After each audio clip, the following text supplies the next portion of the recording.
The story begins with silence. For years, it lingered, heavy, unanswered, and deliberate.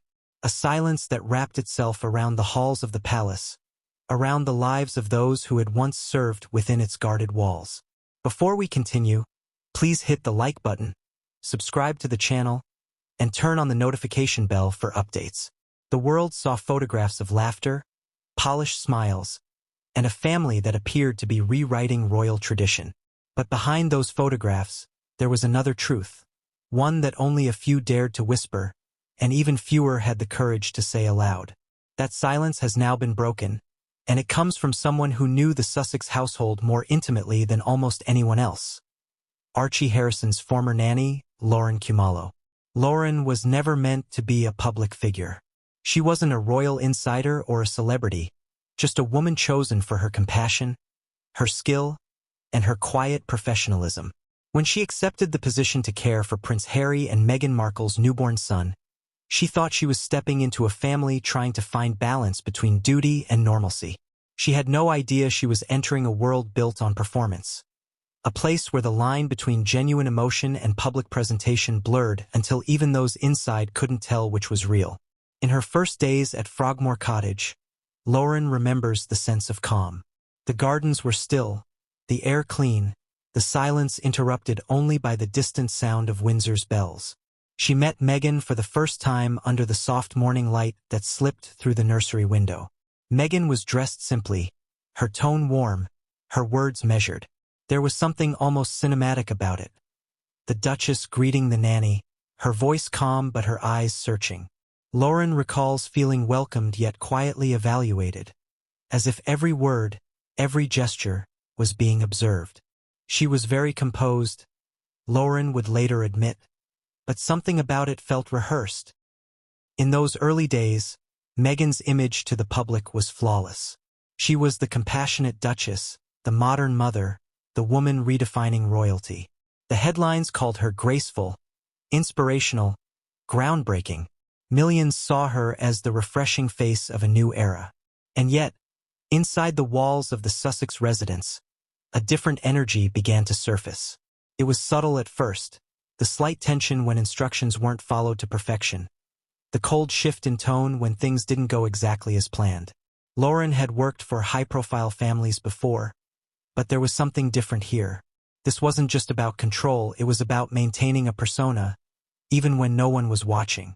The palace staff had already learned to adapt. Everyone moved carefully, spoke carefully, acted carefully. Every request came with an unspoken rule: make Meghan happy or risk being replaced. Lauren, committed to her role and protective of baby Archie, tried to navigate the atmosphere with professionalism. She reminded herself daily that her purpose was the child, not the chaos around him. But as weeks turned into months, she began to see patterns that troubled her. Meghan's moods could change without warning. One morning, she was affectionate and appreciative. By evening, she was distant, dismissive, or visibly frustrated. Lauren kept quiet as all staff did. Silence was survival. The first rail crack appeared during a routine morning when Meghan's schedule clashed with Archie's nap. Lauren gently suggested waiting 15 minutes so the baby could rest. According to those who were present, Meghan's expression hardened instantly.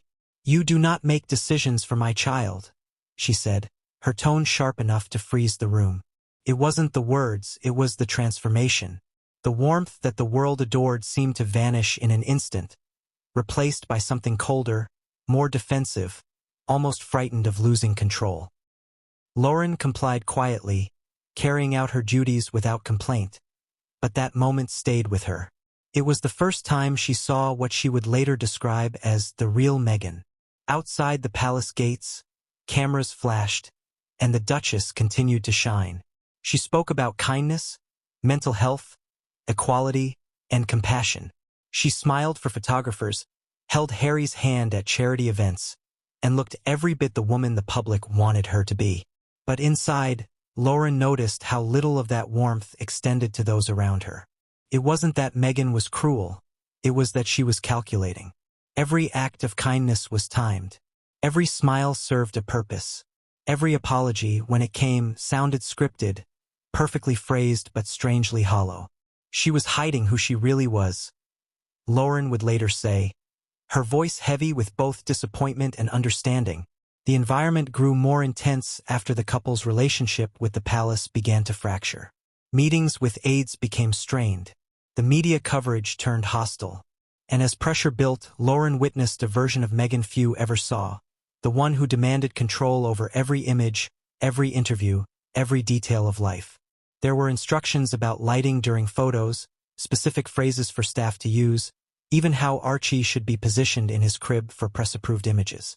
To the public, it looked like dedication. Inside, it felt like obsession.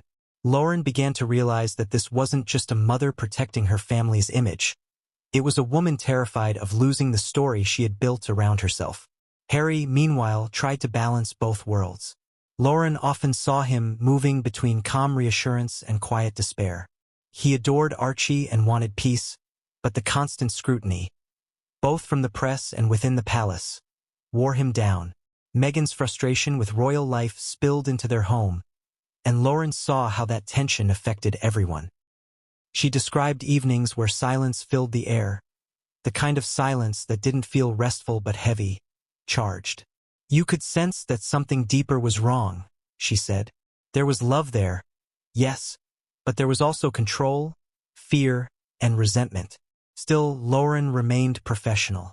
She never raised her voice, never questioned orders in front of others. Her loyalty was to Archie, the innocent center of a storm he could not understand. But as time went on, the strain became unbearable. Rumors about staff turnover began to circulate, and the press whispered about difficult Duchess behavior. Inside, the tension reached a breaking point. Lauren saw colleagues come and go, many unable to handle the environment. She tried to stay grounded, reminding herself that not every harsh word was personal. Yet, each day left her questioning the sincerity of the woman who spoke so often about kindness. Then came the confrontation that changed everything. It was a small disagreement, something about feeding routines and scheduling. But the argument escalated quickly, Meghan's composure snapping as she accused Lauren of defiance. Witnesses described the moment as explosive. Lauren didn't respond with anger. She simply stood, stunned by the sudden transformation in someone she had once admired. She could flip in seconds, Lauren said later. It was like watching a curtain drop. Within days, her position was quietly dissolved. No scandal, no headlines, just another name disappearing from the Sussex circle. For years afterward, Lauren stayed silent. She watched from afar as Meghan and Harry built their new life in California. The interviews, the documentaries, the humanitarian speeches. She saw Meghan's tears on television and the repeated claims of being misunderstood. Part of her wanted to believe the Duchess had changed, that the woman she once served had found peace. But the dissonance between the public narrative and the private truth grew impossible to ignore. Lauren's memories haunted her, not out of bitterness, but out of honesty. I knew the woman the world didn't see, she said, and that woman was not the one on camera. So when she finally decided to speak, it wasn't out of revenge. It was out of relief. She described the pressure of keeping quiet, the guilt of watching others get blamed for behavior she had witnessed firsthand. In her voice was exhaustion, not anger. She wasn't trying to destroy Meghan's reputation. She was trying to reclaim her own integrity after years of being silent in the shadow of someone else's story. This isn't about hate, she said softly. It's about truth. The public was stunned. The woman who had once been a silent figure in the background of royal life had suddenly become the keeper of its most guarded secrets. Her words carried weight because they didn't come from tabloids or jealous insiders. They came from a caregiver, a witness, a mother figure who had no reason to lie.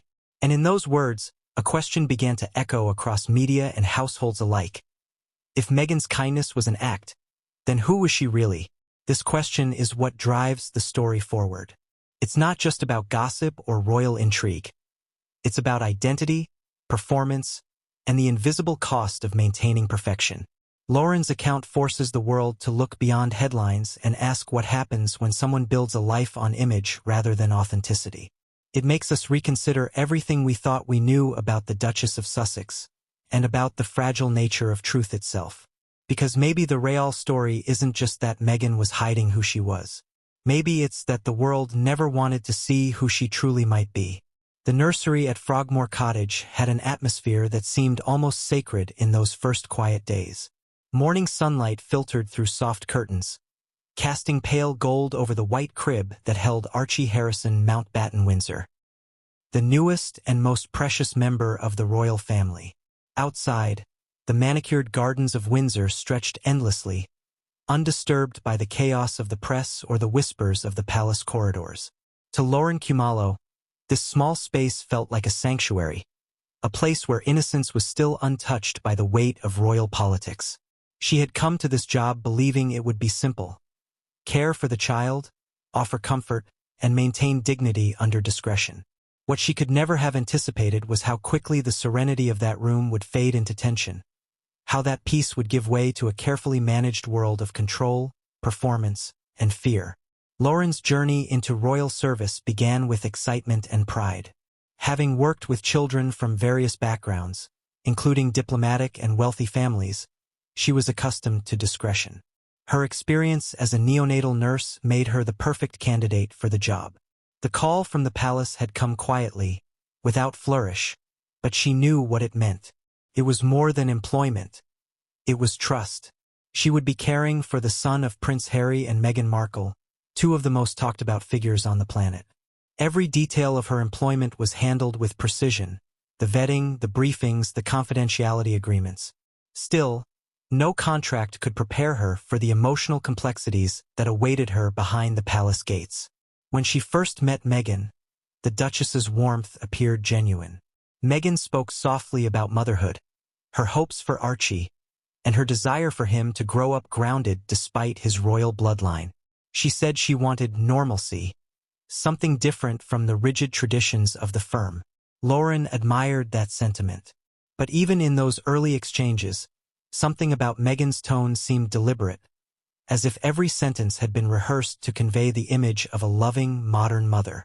It was as though Lauren was being gently tested, not for her ability to care for a child, but for her ability to conform to an environment where appearances mattered more than authenticity. The first weeks were peaceful. Harry often joined Meghan in the nursery, his demeanor soft and affectionate. He seemed eager to learn, constantly asking questions about feeding, sleeping, and developmental routines. Meghan, meanwhile, hovered protectively, occasionally offering instructions that contradicted Lauren's professional judgment. Lauren would smile politely, adapt where possible, and always maintain calm. She had worked with assertive parents before, but this was different.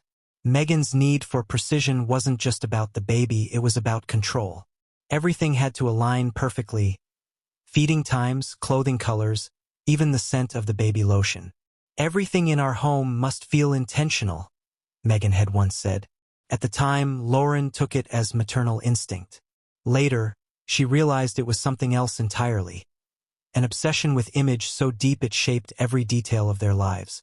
The contrast between public image and private reality became clear as journalists praised Meghan's maternal grace. Headlines described her as radiant, hands-on, and effortlessly loving. Photos of her cradling Archie were circulated worldwide, but Lauren noticed that these moments rarely occurred naturally. Meghan's team would coordinate angles, lighting, and timing. Every photo opportunity was pre-planned. "Spontaneity doesn't exist here," one palace staffer once whispered to Lauren, and she would soon understand what that meant. The Duchess didn't just live in front of cameras. She breathed for them. Even when the cameras weren't there, the performance continued, as if an invisible audience was always watching. Within the nursery, the tone changed as Meghan's moods became unpredictable. Some mornings she entered the room smiling, full of affection and gratitude. Other days her energy was sharp, her voice clipped. The slightest inconvenience, a misplaced blanket, a bottle slightly too warm, a baby nap delayed by minutes, could draw visible irritation. Lauren learned to anticipate these shifts.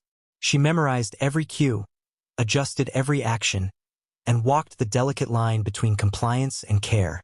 But behind her calm exterior, she began to feel the growing strain of existing in a space where authenticity had no room to breathe. The staff whispered, quietly but consistently. The turnover was noticeable. Familiar faces disappeared without explanation. The phrase communication breakdown was often used to mask deeper issues. Lauren didn't engage in gossip, but she could sense that something was off. There was fear, not of Meghan's power, but of her unpredictability. Each member of the household seemed to operate in self-preservation mode, ensuring they didn't become the next name on the list of resignations. For Lauren, her motivation remained simple: Archie. The baby's laughter, his growing curiosity, and his trust in her presence gave her reason to stay even when tension thickened around her like fog. She began noticing how Harry's demeanor shifted over time. In the beginning, he was cheerful, eager to help, often making light-hearted jokes about his inexperience as a father. But as weeks passed, Lauren saw the fatigue in his eyes. He carried the exhaustion of someone trying to balance two worlds: the demands of a wife who felt misunderstood and the weight of a family who expected perfection. There were nights when he stood in the nursery doorway longer than necessary, watching Archie sleep, lost in thought. Lauren could feel his silent worry, not just for his child, but for the family's unraveling stability. The pressure on Meghan grew more visible as media criticism intensified. Headlines turned harsher, public opinion polarized, and every unflattering story seemed to ignite something inside her. Lauren witnessed the cycle: anger, denial, then control. Meghan would tighten her grip on every detail of the household as if to compensate for the chaos outside. Instructions became more rigid. Conversations became colder. She was no longer the composed duchess who spoke softly about compassion. She was a woman on edge, fighting to maintain an identity that was slipping away. Lauren often found herself in the crossfire of this tension, receiving contradictory directions or silent treatment depending on Meghan's mood. What struck Lauren most wasn't the anger or the demands, but the loneliness that came with them. She saw glimpses of vulnerability in Meghan, quiet moments when her eyes seemed tired, almost pleading. There were times when she appeared desperate for understanding, as though she wanted to drop the act but didn't know how. In those fleeting seconds, Lauren felt sympathy. She didn't see a villain. She saw a woman consumed by the expectations of her own creation. But compassion alone couldn't erase the damage done by months of tension. The more Meghan tried to perfect her image, the further she drifted from those around her. The nursery, once a haven of peace, turned into a stage for quiet conflict. Lauren's role expanded beyond childcare.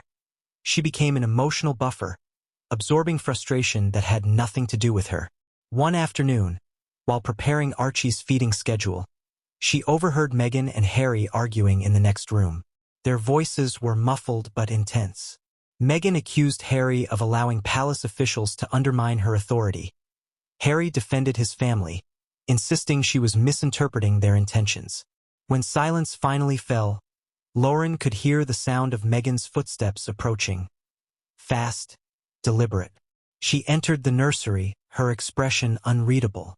"We'll be making some changes," she said curtly. It was the only conversation they had that day.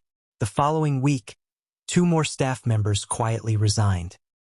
Despite the growing unrest, Lauren continued performing her duties with precision. Her professionalism was her shield, but even she could not ignore the growing emotional weight. She began journaling privately, not to expose anyone, but to preserve her sanity. Each entry was brief, factual, yet laced with disbelief. "There is no peace here," one line read. "Only performance." She felt trapped in a world where truth was the most forbidden thing to speak. Still, she stayed, not out of fear, but out of duty to the child who had done nothing to deserve the turbulence around him. The breaking point came one morning during a photo preparation for a scheduled family appearance. The air was tense. Meghan was unsatisfied with the chosen outfit for Archie. Lauren had followed the instructions from the stylist precisely, but Meghan's disapproval was immediate. "This isn't what I asked for," she snapped, her tone sharp enough to cut through the silence. Harry tried to intervene gently, suggesting that Archie looked fine. Meghan's glare silenced him. The energy in the room was electric, anger mixed with exhaustion. Lauren, maintaining her composure, simply adjusted the outfit as requested. The moment passed, but the damage lingered. She realized then that no amount of professionalism could shield her from the volatility that ruled the house. That night, after Archie had fallen asleep, Lauren sat by the nursery window. The palace lights glimmered faintly in the distance, and the faint hum of the outside world seemed so far away. She thought about her time there, the privilege, the burden, the illusion.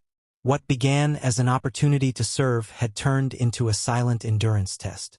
The calm she had hoped to find in royal service was gone, replaced by a constant sense of unease. She looked down at the sleeping child and whispered a quiet prayer for his peace, hoping he would grow up free from the performances that defined his parents' lives. By the time Lauren's employment ended, the nursery had changed. The laughter that once filled it had been replaced by careful silence. And when she finally broke that silence, it wasn't to destroy Meghan. It was to show the world what happens when a person becomes trapped inside their own reflection. The Meghan she knew wasn't the villain or the victim. She was both, depending on which reality you believed. But one truth lingered in Lauren's mind long after she left Frogmore Cottage. The Meghan the world loved was never the full story. Behind every graceful gesture, behind every practiced smile, there was a woman terrified that the mask might one day slip, and when it did, the world would see everything she had tried so hard to hide. It was a summer afternoon when the mask began to crack. A day that started like any other inside the Sussex residence, quiet and carefully organized. The morning sun fell softly over the gardens of Frogmore Cottage.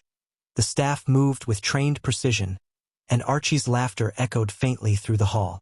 But beneath that calm exterior, tension was waiting. Unspoken, unnoticed, ready to ignite.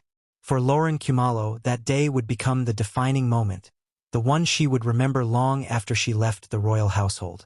It was the moment when Meghan Markle, the Duchess of Sussex, revealed a side of herself that no camera would ever capture. The day began with a minor disagreement. At least, that's what it should have been. Archie had been restless during the night, and Lauren adjusted his schedule slightly to allow him more rest. To any mother, that decision might have seemed reasonable. To Meghan, it was a breach of authority. When she entered the nursery that morning, her mood was clipped and cold. The smile she usually wore for the world was gone. She didn't greet Lauren with her usual polite tone. She went straight to the point. "Why wasn't he up when I came in?" she asked, her voice low but firm. Lauren explained gently that the baby had finally fallen asleep after hours of fussing, and waking him now would only make him more irritable. What she expected was understanding. What she received was silence, then anger. Meghan's reaction was sharp, immediate, and startling. "You don't make decisions for my child," she said, her tone rising. Her eyes, normally warm and expressive, had hardened. Lauren tried to respond calmly, but before she could finish, Meghan turned away, muttering something about control and competence. The words were quiet but heavy. Harry, who had entered moments later, froze at the sight of his wife's agitation. He tried to diffuse the moment with a soft tone, but his effort only made things worse. "Don't defend her," Meghan snapped. "This is exactly the problem. No one listens." That exchange lasted less than 5 minutes, but it shattered the delicate peace that had kept the household functioning. Lauren stood in silence, unsure how to respond. She had served demanding families before, but she had never felt such hostility over something so trivial. The room felt colder, the silence afterward deafening. It wasn't the argument itself that haunted her. It was the transformation she had witnessed. Meghan's voice, her expression, her energy. It had shifted so completely, as if the kind and thoughtful woman the public adored had been replaced by someone else entirely. "She could flip in seconds," Lauren would later say. "It was like the person in front of me wasn't the same one I'd met before." After that morning, everything changed. The air inside Frogmore Cottage felt heavier, the conversations shorter, the smiles rarer. Lauren tried to carry on as though nothing had happened, maintaining professionalism at every turn. but the dynamic had shifted permanently. Meghan became more watchful, her tone with Lauren more clipped and managerial. Every task was now double-checked, every action second-guessed. The warmth that once existed between them had evaporated. What had once been a respectful working relationship had turned into a silent standoff, one defined by tension and mistrust. Outside, the media continued to glorify Meghan's grace and maternal instinct. Photos of her cradling Archie circulated everywhere, accompanied by headlines about her natural motherhood. Lauren couldn't bring herself to look at them. The pictures were beautiful, but they no longer represented reality. What the world saw as maternal devotion, Lauren saw as performance.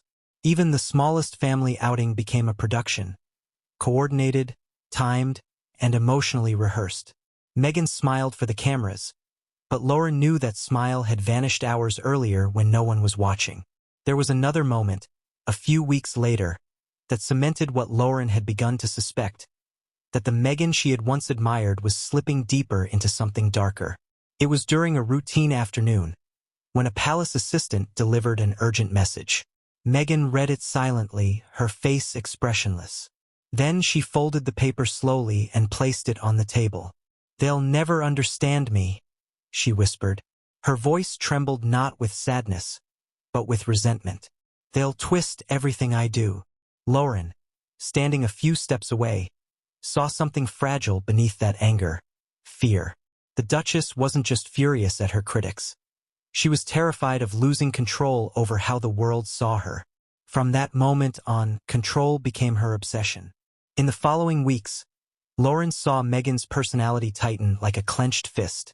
Every decision, from meals to media statements, had to pass through her direct approval. Staff began referring to the Duchess's moods as the weather: unpredictable, sometimes sunny, sometimes stormy.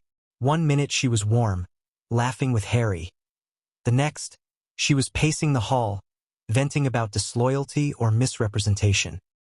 Lauren became skilled at sensing the shift before it came, adjusting her tone, her words, even her breathing when necessary. It was like living in a place where emotions had rules, she would later say.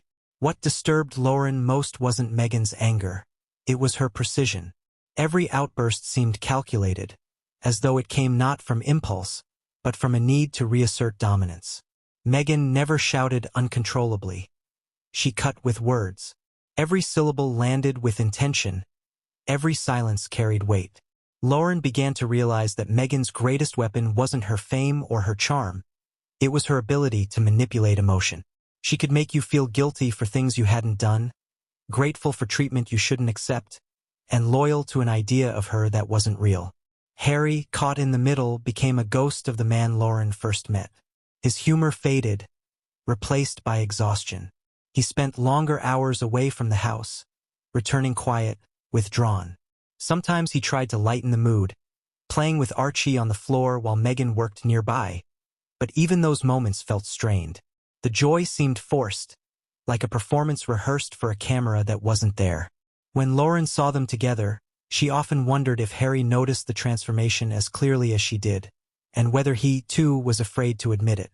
Then came the night that sealed Lauren's decision to leave. It was late, the house quiet except for the faint hum of security lights outside. Archie had been unusually restless, and Lauren had been trying to soothe him for over an hour. She was humming softly when Meghan entered the room. She looked tired, her expression drawn, but her tone was sharp. "What did you feed him?" she asked. Lauren replied gently, explaining that she had followed the usual routine. Meghan frowned. "That's not what I asked for," she said, her voice rising again. Lauren tried to clarify, but Meghan cut her off. "Do you ever listen?" she snapped, her words slicing through the air. For a moment, neither moved. The baby's quiet whimper filled the silence. Then Meghan turned and left without another word. Lauren sat there in the dim light, her heart heavy. She knew then that she couldn't stay. It wasn't just about the anger or the control. It was about the growing sense that kindness no longer had a place in that house. She wasn't leaving because she couldn't handle the pressure. She was leaving because she no longer recognized the person she had come to work for. The Duchess, who once spoke passionately about empathy, had become someone ruled by suspicion and perfectionism. The Meghan who once claimed she wanted a normal life now lived in constant performance. She was hiding who she really was, Lauren later said. And the worst part was, I don't think she even realized it anymore.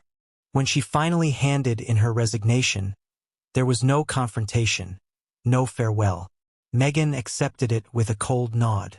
"Thank you for your service," she said, her voice devoid of emotion. There was no warmth, no gratitude, just closure. Harry avoided eye contact, his silence saying more than words ever could. Lauren left quietly the next morning, her departure unnoticed by the media, unacknowledged by the palace. But as she walked out through the gates, she felt an overwhelming sense of relief mixed with sorrow. Relief to escape the constant tension. Sorrow for the family that seemed trapped within their own walls. That day marked the true end of the illusion for Lauren. From that point on, every photograph she saw of Meghan, every glowing headline, every emotional interview, carried a hollow echo. She knew the reality behind those images. The sleepless nights, the anger, the fear of imperfection. She knew that the woman smiling for cameras wasn't smiling at home. And most of all, she knew that the story being told to the world was missing its most crucial truth. That the Meghan everyone loved was a role, not a person. For months after leaving, Lauren tried to move on, to silence the memories. But the images wouldn't fade. Meghan's sudden anger, Harry's weary silence, the quiet sobs of a baby caught in the middle. Lauren would wake in the night, still hearing Meghan's words, "You don't make decisions for my child." They weren't just about authority. They were about control, identity, and the need to dominate every part of life that could threaten her carefully crafted image. In hindsight, Lauren understood that Meghan's volatility wasn't born out of malice but out of fear. Fear of judgment, fear of losing control, fear of exposure. The very qualities that made her powerful in public: confidence, precision, charisma, were the same ones that made her impossible to approach in private. She lived in a constant state of performance, unable to separate love from validation, sincerity from image. The world saw her as a victim of media cruelty, but Lauren saw a deeper tragedy. A woman consumed by her own need to be perfect.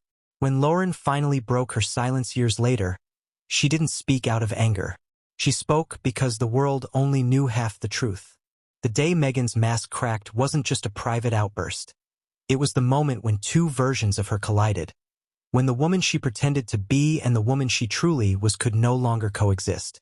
It was the moment that defined everything that came after. And as Lauren recounted that day to reporters, she said something that lingered long after the interview ended. She didn't change because fame corrupted her. She changed because she started living for the image instead of the truth. Once that happens, you lose yourself completely.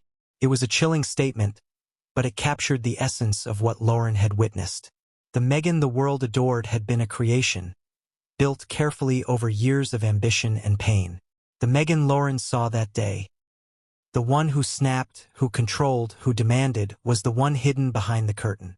The moment everything changed wasn't just about anger or misunderstanding. It was about revelation. And from that point forward, nothing inside that house was ever the same again. Meghan Markle's world revolved around one unshakable principle: control. Every word spoken, every gesture captured, every headline printed had to fit into the image she had built. The one that projected confidence, compassion, and composure. To outsiders, this discipline seemed admirable, the hallmark of a woman navigating impossible scrutiny with grace. But for those inside her inner circle, control wasn't elegance. It was a force. It defined every relationship, every routine, every breath that filled the walls of Frogmore Cottage. And it came at a cost no one could fully measure until it was too late. Lauren Khumalo had seen perfectionism before. She had worked for families who demanded precision, who valued reputation as fiercely as love. But Meghan's version of perfection wasn't about appearances alone. It was survival. Every detail mattered not just because she wanted things a certain way, but because she believed losing control meant losing everything. That belief turned her home into a meticulously managed system, where spontaneity was rare and mistakes were unforgivable. Every day operated like a production schedule, and everyone who worked within it became part of the performance. The household staff had an unspoken understanding. They knew when to speak, when to fall silent, when to vanish. Even small talk carried risk. A misplaced comment could spark hours of tension. Meghan's team, carefully chosen and constantly changing, was expected to anticipate her moods before she voiced them. You learned to read her energy before she entered the room, one staffer once confided to Lauren. It was the only way to survive. There was an atmosphere of walking on glass. Every action calculated, every movement measured. The calm exterior that the public saw was maintained through quiet, invisible discipline. Lauren's role as Archie's nanny placed her in the eye of that storm. Every decision about the child's care was filtered through Meghan's desire for precision. Feeding times were exact. Outfits were pre-selected days in advance, often chosen based on color coordination with Meghan's own wardrobe. Even lullabies were discussed. Certain songs were too traditional, Meghan once said, preferring softer, modern melodies that reflected her image as a progressive mother. Lauren complied with grace, but she couldn't ignore the growing rigidity. The warmth of parenting was being replaced by structure, and the tenderness of motherhood was often overshadowed by the pursuit of flawlessness. Inside the Sussex home, perfectionism was contagious. Meghan's influence extended to everyone, from aides to security staff to Harry himself. Every public event became a performance rehearsal. She reviewed lighting angles before photos, corrected wording in press drafts, and rehearsed hand gestures before speeches. Harry admired her work ethic, but Lauren could sense the strain it caused. She wanted every detail to speak for her, Lauren would later say. The problem was, the details started speaking louder than the person.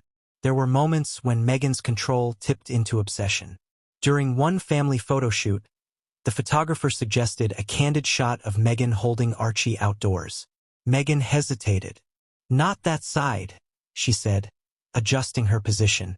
"The light hits better from this angle." The photographer smiled politely, but the spontaneity was gone. Every frame became directed, every expression rehearsed. The resulting photos were beautiful, glowing with tenderness, but Lauren, standing behind the camera, saw the exhaustion in Meghan's eyes. The photos weren't capturing emotion, they were concealing it. Harry's attempts to bring levity often failed. His charm, once effortless, began to falter under the constant tension. He wanted things simple, but simplicity wasn't part of Meghan's world. He would occasionally make small jokes to ease her mood, a harmless tease about her overplanning or a compliment to break the silence, but those moments rarely landed. Meghan's mind was already 10 steps ahead, anticipating criticism, preparing counter-narratives. Lauren noticed how often Meghan referred to the narrative, as though her life were an ongoing script she needed to control. The Duchess wasn't just living her life, she was editing it in real time. Perfection had a hierarchy inside the house. Meghan was at the center, Harry orbiting close by, staff revolving around both. Every task required approval, and every misstep carried emotional weight. Lauren witnessed small incidents escalate into long discussions. A misplaced item, a slightly late call, a minor scheduling oversight. Meghan wasn't always cruel. She was clinical. She would dissect errors with calm precision, listing what went wrong and why. "It wasn't anger that scared you," Lauren said. "It was the silence afterward, the sense that your worth was being measured against an impossible standard." Despite the tension, Meghan inspired loyalty in some. There was no denying her charisma, her intelligence, her ability to make people believe in her mission. Staff who endured the environment often justified it by calling her driven or misunderstood. They saw her not as a tyrant, but as a visionary under siege, a woman forced to fight for control in a world determined to undermine her. Lauren understood that logic, too. She didn't doubt that Meghan felt cornered. The relentless media scrutiny, the palace bureaucracy, the criticism from every direction. It was enough to harden anyone. But where others built resilience, Meghan built walls. Those walls began to affect her relationships within the royal household. There was friction between her and senior staff, whose experience clashed with her independence. Protocol officers grew frustrated at her refusal to follow certain customs. Meghan saw their guidance as resistance. They saw her defiance as arrogance. Lauren, caught between these worlds, observed how isolation became Meghan's new normal. The fewer people she trusted, the tighter her circle became. Eventually, it was reduced to a small group: Harry, a few loyal aides, and the image consultants who helped maintain her public identity. Outside that circle, everyone else was temporary. Within that inner sanctum, the pursuit of perfection turned personal. Meghan scrutinized not just events, but emotions. Everything had to feel right. If she sensed disloyalty, even in tone or hesitation, it became a silent offense. Lauren once overheard a conversation between Meghan and a senior aide that ended abruptly. Meghan had asked whether a particular media strategy might appear too defensive. The aide's cautious suggestion that it could be misinterpreted led to an icy pause. "So you think I'm wrong?" Meghan said flatly. The aide tried to explain, but the tone had shifted. The conversation was over. By the next morning, that aide's duties were reassigned. Lauren began to see a pattern: control bred isolation, and isolation bred paranoia. The more Meghan tried to perfect her environment, the more she distrusted those within it. Every perceived slight, every hesitation, became a threat to the image she was building. The irony was painful.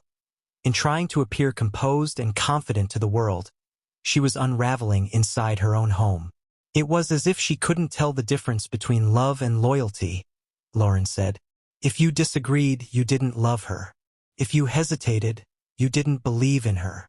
Archie's presence offered brief glimpses of softness. When she held her son, the walls occasionally lowered. Lauren noticed how Meghan's expression would shift when Archie giggled, the tension in her shoulders easing, her voice quieting. But those moments never lasted long. A call from a publicist, a new article, a single headline could pull her back into the storm.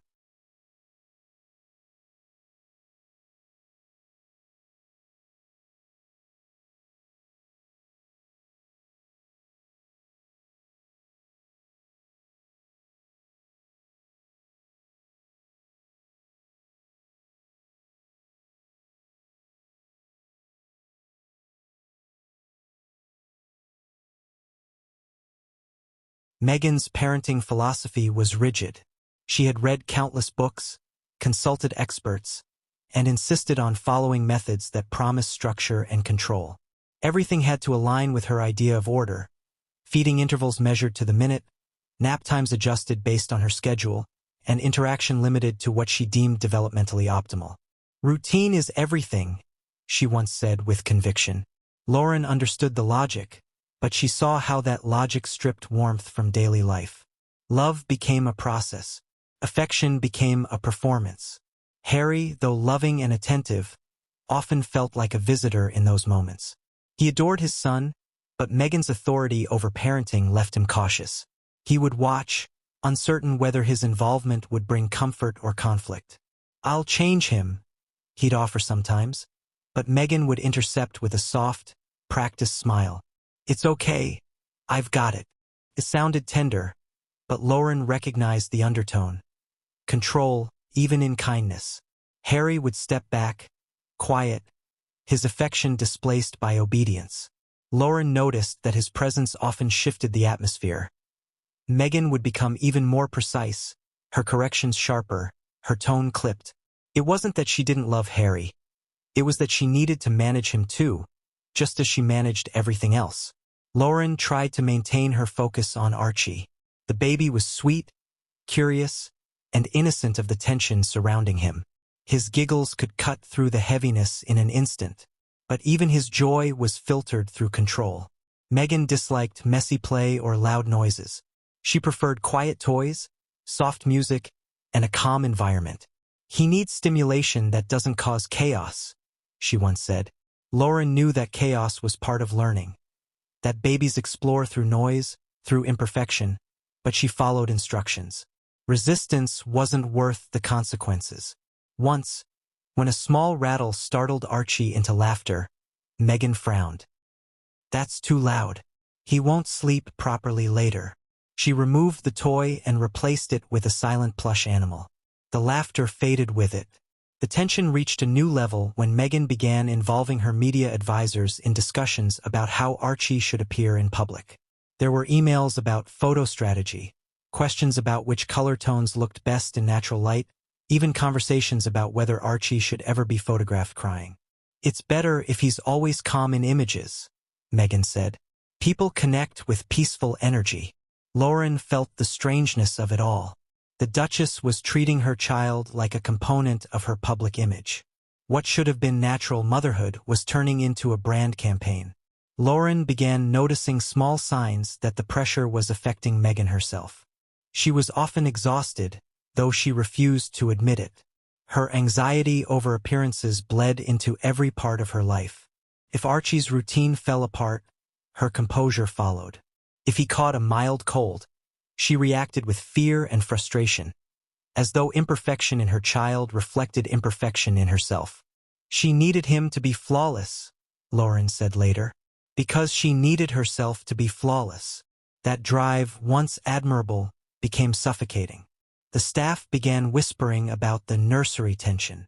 It wasn't open conflict. It was the constant low hum of stress that everyone could feel. Assistants walked on tiptoe. Conversations were brief, mechanical. Laughter was rare. It was like the walls could hear, Lauren remembered. Everyone was careful with their tone, even around the baby. Any sound out of place could attract Meghan's disapproval. There was one evening when Lauren hummed too loudly while putting Archie to sleep. Meghan appeared in the doorway, silent at first, then said softly, "He won't rest if there's too much noise." It wasn't harsh, but it was final. After that, Lauren sang only in whispers. Harry tried to bring levity into the situation. Sometimes he'd come into the nursery late at night, sitting by Archie's crib, whispering jokes to Lauren about being the world's most nervous father. His humor was gentle but weary. He would glance toward the door before speaking, careful not to disturb Meghan, who often worked late or paced through the halls in quiet thought. Harry wanted peace, but peace required pretending that everything was fine. Lauren saw in him a man divided, loyal to his wife, but longing for simplicity. He loved his family deeply, she said, but love didn't feel simple anymore. It felt conditional. The breaking point came during a routine evening. Archie was fussy, tired but unable to sleep. Lauren rocked him gently, whispering to calm him. Meghan entered, visibly frustrated after a difficult phone call. "He should have been asleep an hour ago," she said sharply. Lauren explained softly that he'd been restless. Meghan's tone turned cold. "You're not following the routine," she said. "He's not going to learn structure this way." Lauren tried to explain again, but Meghan's voice rose slightly. "I'm his mother, not you." The room fell silent. Harry stood in the doorway, frozen, unsure whether to intervene. The air was thick, heavy, charged. Meghan adjusted the baby's blanket and left without another word. Lauren sat still, her heart pounding. She wasn't angry. She was heartbroken. She had seen the fear behind Meghan's anger. It wasn't hatred or cruelty. It was panic. Panic that she wasn't enough, that the world would judge her for flaws she couldn't hide. Meghan wasn't lashing out at her nanny. She was lashing out at her reflection. But the damage was done. The nursery, once filled with warmth and the sound of a baby's gentle breathing, now felt like a stage. Everything, even love, was part of the performance. After that night, Lauren's resolve to leave grew stronger. She stayed for Archie's sake, unwilling to abandon the child who had become her world. But she knew the environment was unsustainable. The Duchess's control, once meant to protect her family, had begun to choke it. The baby's giggles grew rarer. The energy inside the nursery was muted, mechanical. "We were surviving, not living," Lauren said later. Every day felt like walking through fog. Still, there were brief flashes of humanity. moments that reminded Lauren that beneath Meghan's rigidity, a mother's heart still beat. One morning, after a particularly sleepless night, Meghan entered the nursery quietly, sat beside Archie's crib, and simply watched him sleep. There were no cameras, no witnesses, no performance. She didn't speak. She just sat there, one hand on the edge of the crib, her eyes tired but tender. Lauren, standing in the corner, saw something pure. "That was the Meghan I wanted to believe in," she said softly. "The one who loved her child without needing to control him." But that version of Meghan rarely stayed. By the next day, she had resumed her role, focused, commanding, meticulous. She didn't apologize for her moods, and no one expected her to. In her world, vulnerability was a liability. The palace had its own rules, and Meghan had learned to survive by mastering them. Yet Lauren couldn't shake the feeling that all that mastery came at a terrible cost. To Meghan, to Harry, and to the innocent child caught between them. When Lauren finally decided to leave, the nursery looked just as it had on her first day. Perfect, untouched, silent. But she knew that behind the stillness was an exhaustion that no one would ever see. The world outside would continue to believe in the fairy tale of the modern royal mother. They would see photos of Meghan's radiant smile and Archie's cherubic face and think of harmony. They would never know the quiet battles fought inside those pastel walls. The tears unshed, the laughter stifled, the love buried under discipline. Years later, when Lauren spoke about those early days, her voice trembled not with resentment but with sadness. "It wasn't a bad place," she said. "It was just too perfect to be real." That single sentence captured everything. The illusion, the beauty, the tragedy. The tension in the nursery wasn't loud or violent. It was quiet, suffocating, invisible. It lived in the spaces between Meghan's smiles, in Harry's tired eyes, in Lauren's careful silence. And in the middle of it all was a child who knew nothing of control or image, only the sound of voices, the rhythm of hearts, and the fragile peace that never quite lasted. That was Archie's beginning. Not the fairy tale the world imagined, but a lesson in how even love can bend under pressure. The nursery was supposed to be a place of warmth, but in the end, it became a mirror, reflecting everything Meghan wanted the world to believe and everything she couldn't bear to face.